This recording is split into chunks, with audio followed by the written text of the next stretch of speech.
દરેક રાઉન્ડમાં સતત લીડ મેળવ્યા બાદ છેલ્લા થોડા રાઉન્ડમાં નુકસાની બાદ નજીવા મતોથી કોંગ્રેસ પક્ષના ઉમેદવારની હારનો રંજ છે. વિજેતાને અભિનંદન અને વાવ વિધાનસભાના મતદારોએ કોંગ્રેસ પક્ષને જે સાથ આપ્યો છે તેમનો હાર્દિક આભાર. અનેક વિપરીત સંજોગોમાં કોંગ્રેસ પક્ષના કાર્યકર્તાઓ અને નેતાઓ જે નિષ્ઠા અને પ્રામાણિકતાથી ચૂંટણી લડ્યા તેઓનો ખૂબ આભાર. હાર કે જીત કરતાં સિદ્ધાંત અને મક્કમતાથી લડવું એ મહત્વનું છે.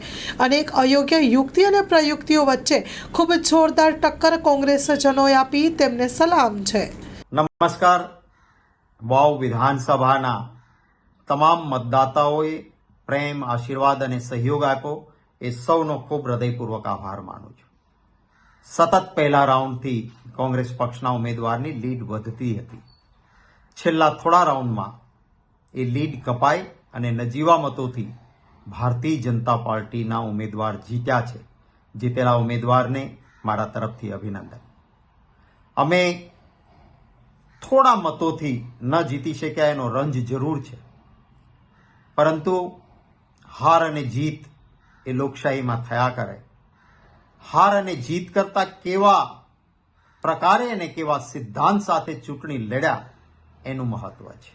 હું કોંગ્રેસ પક્ષના તમામ કાર્યકર્તાઓ અને નેતાઓને ખૂબ અભિનંદન આપું છું.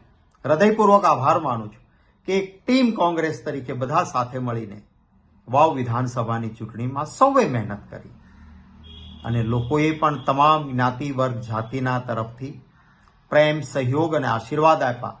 એ સૌનો પુનઃ આભાર માનું છું. અને આવતા દિવસોમાં અમે સતત લોકોની વચ્ચે રહીને કામ કરતા રહીશું અને લોકોના પ્રેમ અને આશીર્વાદ સાથે લોક પ્રશ્નોને ઉઠાવતા રહીશું.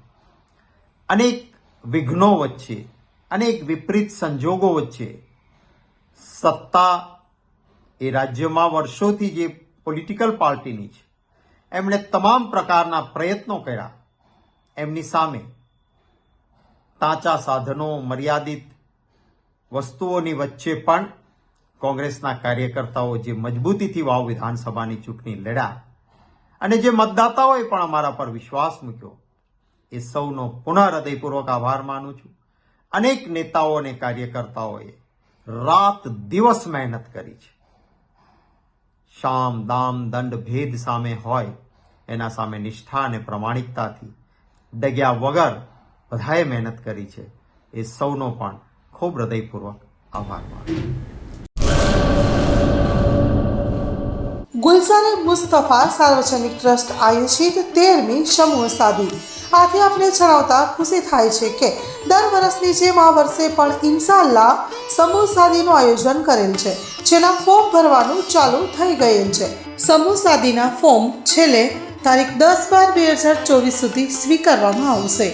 સમૂહ સાદી ઇન્શાઅલ્લાહ તારીખ 19/1/2025 રવિવારે યોજવામાં આવશે. ફોર્મ મેળવવા સંપર્ક કરો Haji Mohammad Rafiq Jusab Baloch, Bharat laundry, Jat tea house સામે, Mota Pir road, Sanjognagar, Bhuj, Kutch. Mobile number 9687314318.